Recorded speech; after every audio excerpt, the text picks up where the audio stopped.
นิพพิทาหมายถึงความหน่ายที่เกิดขึ้นจากปัญญาพิจารณาจนเห็นความจริงดังเช่นความเบื่อหน่ายในกองทุกข์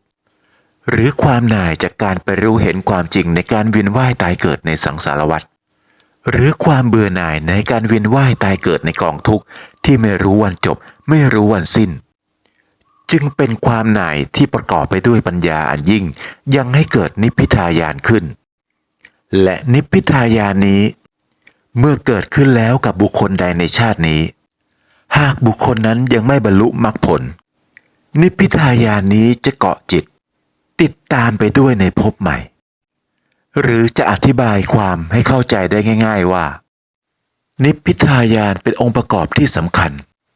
สำหรับการบรรลุธรรมจากเหตุการณ์ในตอนที่แล้วภิกษุสัพพทาสะล้มเหลวจากการพยายามฆ่าตัวตายด้วยการใช้งูพิษแต่ความคิดในการพยายามฆ่าตัวตายนั้นยังมีอยู่จนกระทั่งวันหนึ่งมีช่างกระบกหรือช่างตัดผมมาพร้อมกับมีดโกน2-3เล่มเข้าไปในวิหารแล้ววางมีดโกนเล่มหนึ่งไว้ที่พื้นแล้วเอามีดโกนอีกเล่มหนึ่งปลงผมของภิกษุทั้งหลายเมื่อภิกษุสัพพทาสะผ่านมาเห็นมีดโกนเล่มที่เขาวางไว้ที่พื้นอาการเก่าก็กำเริบคิดว่าจะต้องตัดคอด้วยมีดโกนนี้จึงออกไปจากวิหารพร้อมด้วยมีดโกนยืนพาดคอไว้ที่ต้นไม้ต้นหนึ่งแล้วจ่อคมมีดโกนไว้ที่ก้านคอพลันก็เกิดใคร่ครวญถึงศีลของตนจำเดิมแต่การอุปสมบทได้เห็นศีลของตนหมดมนทินดังดวงจันทร์ปราศจากมนทินและดังดวงแก้วมณีที่ขัดดีขณะที่ตรวจดูศีลนั้นอยู่ปิติเกิดแผ่ซ่านทั่วสรีระท่านข่มปิติได้แล้วเจริญวิปัสสนาบรรลุพระอรหันต์พร้อมด้วยปฏิสัมภิทาทั้งหลายพระสัพพทาสะเดินถือมีดโกนกลับเข้าไปท่ามกลางวิหารลำดับนั้นภิกษุทั้งหลายเห็นท่านเดินเข้ามาจึงถามว่าผู้มีอายุท่านไปไหนมาพระสัพพทาสะจึงตอบว่าผู้มีอายุผมไปด้วยคิดว่าจักเอามีดโกนนี้ตัดก้านคอตายภิกษุในวิหารต่างพากันสงสัยจึงถามไปว่าเมื่อเป็นเช่นนั้นเพราะเหตุไรท่านจึงไม่ตายพระสัพพทาสะจึงตอบว่าบัดนี้ผมเป็นผู้ไม่ควรนำสัตตามาด้วยว่าผมคิดว่าจักตัดก้านคอด้วยมีดโกนนี้แต่ผมตัดกิเลสเสียสิ้นแล้วด้วยมีดโกนคือญาณภิกษุทั้งหลายเมื่อได้ยินดังนั้นต่างพากันไม่เชื่อในสิ่งที่พระสัพพทาสะกล่าวจึงพากันไปกราบทูลแด่พระผู้มีพระภาคเจ้าว่าภิกษุนี้พยากรณ์พระอรหันต์ด้วยคำที่ไม่เป็นจริงพระผู้มีพระภาคเจ้าทรงสดับคำของภิกษุเหล่านั้นจึงตรัสว่าภิกษุทั้งหลายธรรมดาพระขีณาสพย่อมไม่ปลงตนจากชีวิตด้วยมือตนเองเหล่าภิกษุมีข้อสงสัยจึงทูลถามพระผู้มีพระภาคเจ้าว่าพระเจ้าข้าพระองค์ตรัสภิกษุนี้ว่าเป็นพระขีณาสพก็ภิกษุนี้สมบูรณ์ด้วยอุปนิสัยแห่งพระอรหันต์อย่างนั้นเหตุไรจึงกระสันฆ่าตัวตาย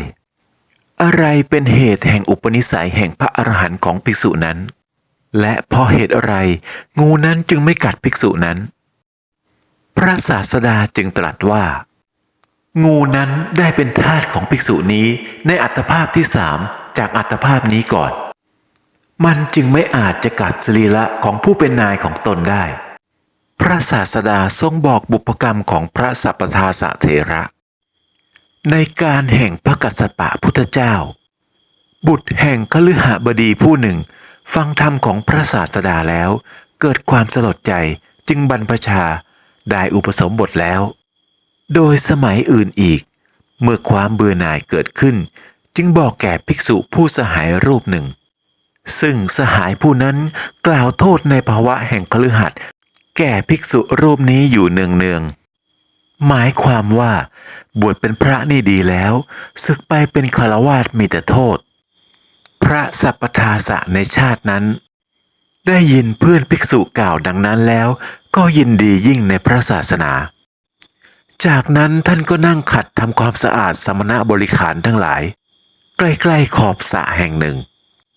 ซึ่งก็มีเพื่อนภิกษุรูปนั้นนั่งอยู่ใกล้ๆเมื่อทำความสะอาดบริขารทั้งหลายเสร็จพระสัพพทาสะจึงกล่าวกับเพื่อนภิกษุว่าผู้มีอายุเมื่อผมศึกได้ปรารถนาจะถวายบริขารเหล่านี้แก่ท่านเพื่อนภิกษุนั้นเกิดความโลภขึ้นในจิตจึงคิดว่าเราจะต้องการอะไรด้วยภิกษุนี้ผู้ยังบวชหรือศึกเสียบัดนี้เราจักยังบริขารทั้งหลายให้ฉิบหายตั้งแต่นั้นมาเพื่อนภิกษุรูปนั้นก็เปลี่ยนคำพูดใหม่ว่าผู้มีอายุบัดนี้จะประโยชน์อะไรด้วยชีวิตของพวกเราผู้ซึ่งมีมือถือกระเบื้อง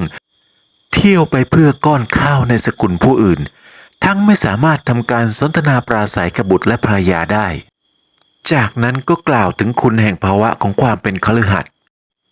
พระสัพพทาสะได้ฟังคำของสหายนั้นแล้ว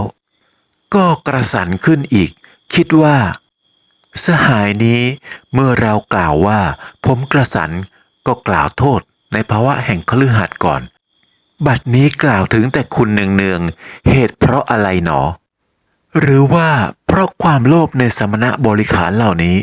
จึงมีจิตโลเลพูดกลับไปกลับมาเพราะความที่ภิกษุรูปหนึ่งถูกตนทำให้กสันมีจิตจดจ่อกับความโลภในสมณบริขารในการแห่งพระกัสสปะพุทธเจ้าบัดนี้ความเบื่อหน่ายจึงเกิดขึ้นแก่ภิกษุนั้นด้วยประการฉนี้ก็สมณธรรมใดอันภิกษุนั้นบำเพ็ญมา20,000 ปีครั้งนั้นสมณธรรมนั้นเกิดเป็นอุปนิสัยแห่งพระอรหันต์ของภิกษุนั้นในการละบัดนี้แลภิกษุเหล่านั้นฟังเนื้อความจากสำนักของพระผู้มีพระภาคเจ้าจึงทูลถามยิ่งขึ้นว่าพระเจ้าข้า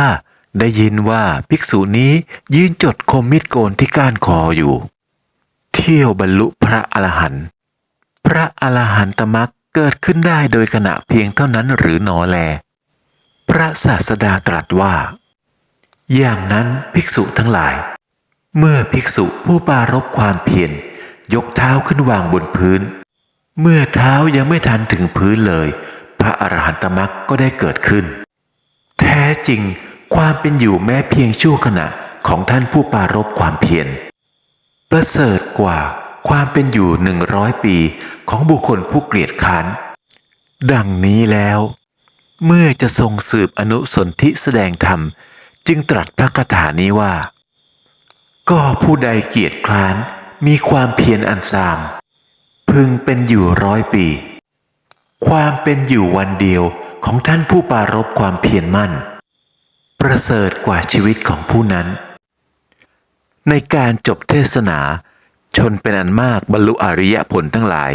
มีโสดาปัตติผลเป็นต้นดังนี้แล